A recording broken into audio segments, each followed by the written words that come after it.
Israel has been equally clear in declaring its permanence in the West Bank, where more than 465,000 Israeli Jewish settlers have been implanted, with the support of every Israeli government since 1967, in over 270 ever-expanding settlements spread throughout this territory in what can only be described as a vast colonial enterprise.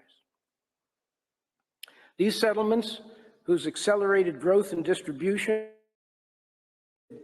on your screens now, are a key instrument of Israel's annexation of the West Bank. This is both their purpose and their effect. As the Secretary General reported to the General Assembly in 2015, occupation is supposed to be temporary because the annexation or acquisition of territory by force is strictly prohibited under international law. In the West Bank, including East Jerusalem, the establishment and maintenance of the settlements amount to a slow but steady annexation of the occupied Palestinian territory. Israel has made no secret of the intended permanence of these settlements. In 2010, Prime Minister Netanyahu told Israeli settlers in the West Bank, "Our message is clear. We are planting here. We will stay here. We will build here. This place will be an inseparable part of the state of Israel for eternity." In August 2019, the Prime Minister announced, "The time has come to apply Israeli sovereignty over the Jordan Valley and to also arrange the status of all Jewish communities in Judea and Samaria.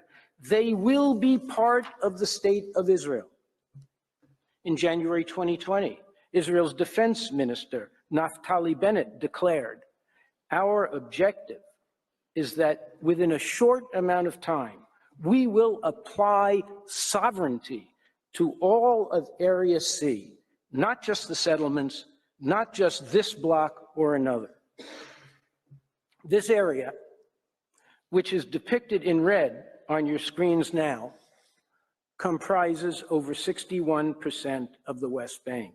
The defense minister proclaimed, "I solemnly declare that Area C belongs to Israel." This area includes the Jordan Valley, which is the water reservoir, the breadbasket, and the source of life for the entire West Bank. In December 2022, the guiding principles of the incoming Israeli government declared, "The Jewish people have an exclusive and indisputable right to all parts of the land of Israel.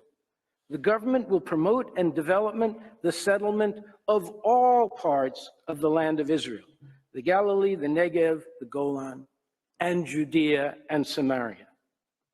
The coalition agreement between the political parties that formed the government included this pledge: the Prime Minister will lead the formulation and promotion of policy in which sovereignty will be applied in Judea and Samaria, while choosing the timing and weighing all the national and international interests of the State of Israel. General Assembly Resolution 77/126 was adopted on 12 December 2022, just as the current Israeli government was assuming office. The resolution pointedly recalled, quote, "the principle of the inadmissibility of the acquisition of land by force, and therefore the illegality of the annexation of any part of the occupied Palestinian territory, including East Jerusalem, which constitutes a breach of international law." And the resolution condemned, quote, Israel's annexation of land, whether de facto or through national legislation. Israel has thoroughly disregarded Resolution 77/126, just as it disregarded all prior General Assembly and Security Council resolutions declaring illegal the annexation of any part of the occupied Palestinian territory and the establishment of Israeli settlements there. These include, but are by no means limited to, Security Council Resolution 252 of 1968, declaring Israel's acquisition of territory by military conquest inadmissible.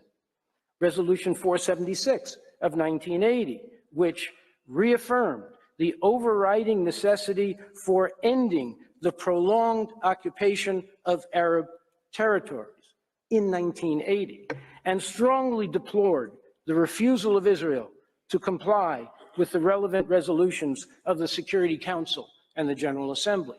Resolution 478 of 1980, which determined that all legislative and administrative measures and actions taken by Israel to alter the character and status of the Holy City of Jerusalem, and particularly the basic law in Jerusalem, are null and void and must be rescinded forthwith.